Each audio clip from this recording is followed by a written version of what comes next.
In the early 2000s, there was a lot of buzz around the rap music scene, with various artists dropping tracks and topping charts. But what everyone didn't see coming was a duo breaking into the scene with their very first album for a couple of reasons.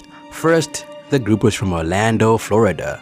Now, don't get me wrong, Orlando was famed for a lot of things, but becoming the mecca of hip-hop wasn't one of them. It's one of the tourist capitals of the world, being home to Disney World and so on. But beneath all that, unknown to many at the time, was a bubbling, bristling underground scene that was about to take the country by storm. Second, the duo was an unusual mix. Smilez is African American while Southstar is Chinese and Filipino. And as far as writing, I mean, when we get in there, we hear the track and we kind of like just get into the track and see where the track takes us to a place. And then we just, write about experiences and stuff that we've been through and try to just share our experiences with the rest of the world. Now, the group first got together after they met on a few occasions in underground rap battles in Orlando. The group was finally brought together by a producer named Darari, who got them a studio session. On their first studio session together, they made 2 songs, which showed that they had synergy. The group gave us a record that now brings back the nostalgic feeling of the early 2000s with their smash single, Tell Me. For a group that produced a chart-topping song, they had a hard time following it up with another single. So the question is, what happened to Smilez and Southstar? What up guys, Ali here and welcome to Ali Talks Music. Add me on Instagram at Ali Talks Music as well. And don't forget to subscribe and hit the notification bell. Now let's get into the video. Around 2002, the duo released their first ever album together after working on it for about 2 months. The Crash the Party project debuted at number 91 on the Billboard 200. Not bad for a relatively new group, and what would be their only album. We crash the party!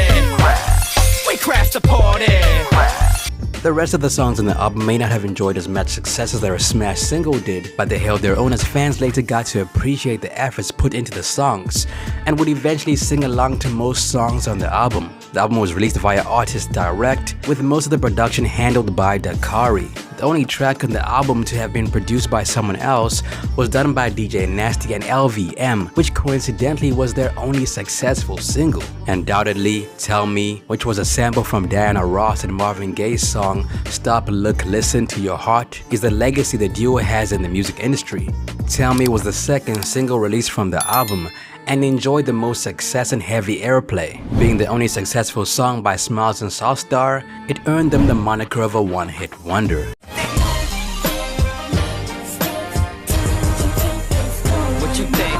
The first single off the project was called Who Wants This, but let's just say the song failed to hit the charts. Interestingly enough, Tell Me peaked at number 28 on the Billboard Hot 100 and received massive airplay on MTV and BET, and its video was directed by Gregory Dark. Now let's take a step back for a second. Although Smilez and Southstar were not born in Orlando, their families migrated there and spent most of their early years in the city. Smilez, whose real name is Rodney Bailey, moved out of the Bronx, New York, while Southstar, Rob Campman, was born in Hawaii to Chinese and Filipino parents. As mentioned earlier, both artists started out by taking part in rap battles and a host of underground gigs. In an interview, Southstar revealed how he got into the rap game, which was incredibly difficult for an Asian at the time when it was more of an African-American dominated industry. He said whenever he listened to the radio, he'd write down lyrics to study the song structure. From there, he began to rap along to his favorite track, and this was the basis of his pen game. After a while, his friends encouraged him to engage in rap battles. Anytime he won at the rap battles, people would wonder and be like, "I didn't know you rapped." And he'd reply and say that he didn't know that he rapped either. How did you find yourself, you're Asian? I don't even know, are you... So I'm Chinese, I'm half Chinese, quarter Filipino, quarter German. My dad's Filipino and German, my mom's Chinese. Nice. Rap had a bad stigma when it first came out, right? True. True. I grew up in LA, so how I got around into hip hop was really, I would probably say like early 90s, maybe late 80s. I was still, I was young, probably like early 90s, because maybe like when I was like around, kind of like 10 or around there. It was crazy to think an Asian kid would become a rapper back then. But during these rap battles around 2001, he met Smilez after they had battled each other. After that, they'd opened for each other and always loved to make music together. But money was a major stumbling block.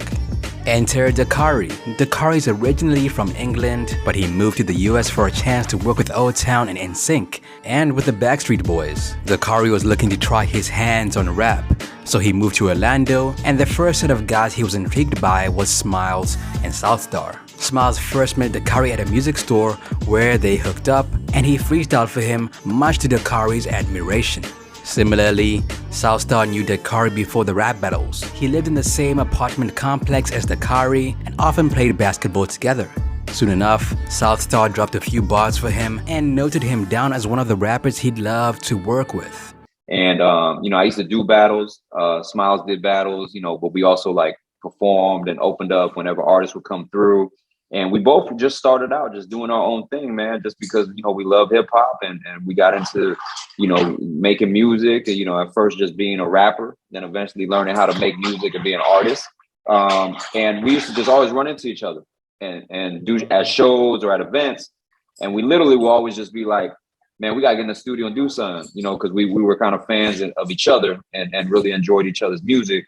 And it took a guy that we mutually knew named Darari, a producer from originally from Boston, but he's out here in Orlando, and he used to work under Transcontinental Records out here, which was they were mainly known for pop, like Backstreet Boys and NSYNC and things of that, those types of groups. But he was like the in-house producer for them, and we both mutually knew him. And one day he invited us to the studio together. And the crazy story I tell everybody is that when he invited us to the studio, he was like, man, I want to get you on the studio just to, just to see what happened. The duo's dream collaboration would eventually come true after the producer initiated their very first studio session together. That night, they did about 2 songs together and did not stop until the album was ready. The duo had amazing chemistry, despite their various backgrounds and race. As mentioned earlier, the first single they dropped was called Who Want This, which featured Khalees. The song had a bit of an underground vibe. It earned the duo quite a buzz locally and got airplay in a couple of other states. Following the successful recording of their first studio album and signing to a record label, Smilez and Southstar took the country by storm the old-fashioned way by self-promoting their album all around the country. After a lot of grinding, the pair landed a spot on Beanie Man's tour around 2002, where they'd occasionally open for him. At this time, they already had 2 songs out, Who Want This and Tell Me, but only a few of the crowd knew any of the songs. When they came back from the tour, their whole lives changed. The track was blowing up everywhere, and they could no longer do everyday things without security. Around 2002-2003, they went on their own tour, performing in clubs, and even gracing the tabloidal worlds of Jenny Jones and Ricki Lake, all in the name of pushing their music.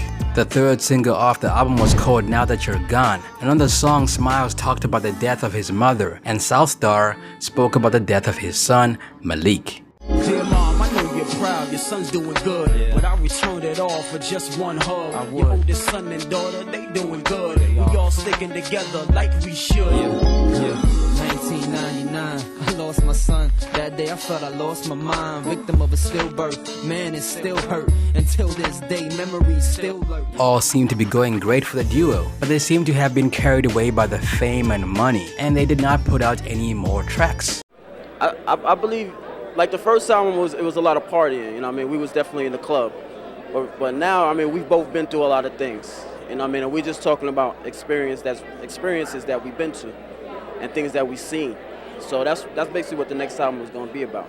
And you know how the music industry can be. They lost most of the love, relevance, and support they'd become accustomed to. Now, after a 3-year hiatus, they decided to come together once again to put together an album. But that was when the real tragedy struck. After spending most of their time putting together their sophomore album, their label went bankrupt. Consequently, there were not enough funds to make the project a reality. This definitely did not sit well with the group. Hence, they wanted out of the record label and were planning on leaving with the master recordings of all their songs. The case got to court, and their verdict was in their favor. They had not only left a record label that failed to look out for them, but they also left with the right to use their stage names and previous projects. The issue dragged on for a while, but they eventually found another record label. And this time, it was one based in Orlando, allowing them to be more involved in the entire process of doing the project and barring the need to travel all the way to LA. Transcon Records accepted the group with open arms and was eager to get their next album through the pipeline. In one of their interviews, they broke down the good news to their fans and shared a couple of songs on the track list with them. The album would have been called Dear Dad, which was said to be a letter to both their fathers, as they were raised by their mothers and never really had the chance to sit down with their dads and let them know all the things they've thought about over the last 20 years. The next song they talked about was titled Lord or Lord, and the next song they talked about was one dedicated to the ladies, something along the lines of Tell Me. They also told their fans that they were eager to go on tour and reminded everyone that their favorite Orlando rappers were back and ready to constantly drop hits. All of these lofty plans excited the fans, and it seemed as though their favorite duo was about to make a return. However, things didn't go according to plan, and the album or tour never saw the light of day. Unfortunately, things went from bad to worse for the group around 2006 as they separated and walked away from their record label. Both rappers claimed the split was solely based on them finding a new passion or feeling the need to impact the world in a different way. According to the duo, they did not split up on bad terms, and they just felt the time to quit was then, even though the fans were eagerly awaiting their album. What happened to the duo? What happened to Smilez Southstar? I mean, nothing happened to Smilez Southstar. I mean, we just, time went by and we just, we got into other ventures, and, me and Smilez are still really tight. We still do stuff here and there. Mm-hmm. But, the music thing, at some point it was just, we found different careers and found something that we enjoyed doing after music. So, what's that? Make money, After the split, Southstar decided to drop the name and take up his real name as his stage name to drop his project. The reasoning behind this was that he believed the name Southstar is a brand and it has what it represents. This was a very terrible move for the artist. Now Smilez literally went underground, and the only thing heard about him was that he was now into business. Now beef and controversy are part of the rap game, and Smilez and Southstar had a fair bit of that as well. Their hit song Tell Me was a subject of controversy, but the group decided to take a different approach to things.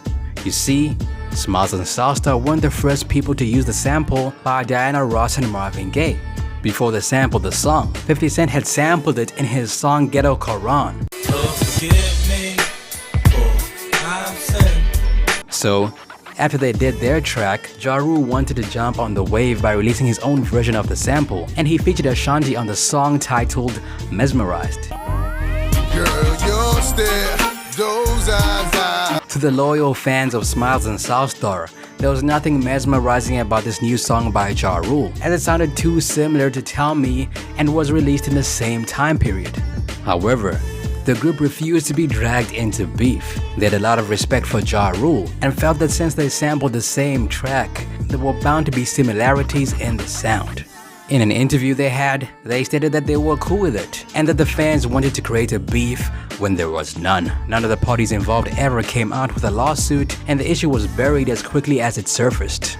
So what are they up to now? Smilez is known as Mr. Smilez. I guess that comes with age, and he releases random videos and video blogs on his YouTube channel. On the other hand, Southstar had a total name change and now goes by his real name Rob Chapman. He also has a YouTube channel where he drops his videos and other projects he works on. Southstar, or should I say Rob Chapman, transitioned into working in the financial field after his time making music. After having his fourth child and watching his son playing basketball, Chapman rediscovered his passion for the sport, something he claims was his first love. So, he took up the job of coaching at Southeast Elite Grassroots. When asked if he revealed his identity to the young ones, he says he prefers to not let them know he was known as Southstar. But he also said that hiding such information from kids in this social media age was challenging. He now sees himself as someone who wants to help younger generations in basketball and hip-hop, and he wants to pass on his knowledge to them through his experience in both fields. He is always happy to mentor or consult with young artists, telling them about the pitfalls they should look out for in the music game as well as sports. Seeing the number of Asian Americans in hip-hop and basketball has made Chapman really proud because back then there weren't so many people doing it. More recently, the group teased a possible joint project for their fans. They even opened up an Instagram page in their name, which has lit up their fans in anticipation for what's to come. Until then, we'll be waiting to see what the duo comes up with. Smilez and Southstar get about 60K monthly listeners on Spotify, and their most listened to songs are Tell Me, Now That You're Gone, Who Want This, Let's Roll, and On the List. But he played high school basketball, you know, so I have been following him, and, you know, of course, during the summer, you know, kind of help out Coach AAU with him, a travel ball. And last year, you know, now that he graduated, I was like, well, I ain't got to follow, you know, I don't have to go to his games or anything like that no more. So I was like, man, I'd like to still be involved. And so I started coaching basketball with a travel program here called Southeast Elite, which is a pretty big program in Florida. It's an Adidas, you know, 3SSB sponsored program. And then I also was asked to come on board and help out the high school level at one of the high schools out here, Coy High School. So it's cool. You know, it keeps me. It's a passion of mine. I love basketball. You know, the selfish side of it is I'm competitive. I used to play a lot of basketball, but I'm older now. I know I can't play as much, so I get to coach it and still feed my competitiveness, you know, like by coaching and try to win games that way. But, you know, the rewarding part is really just being able to be around the youth, you know what I'm saying? And really just teaching them life through the game of basketball. That's it for me. It's your boy Ali. What happened to Smilez and Southstar in your opinion? Let me know down below. Video requests, be sure to let me know down below as well. What happened to video dropping soon. Also add me on Instagram at Ali Talks Music. Till next time. Peace. Perfect.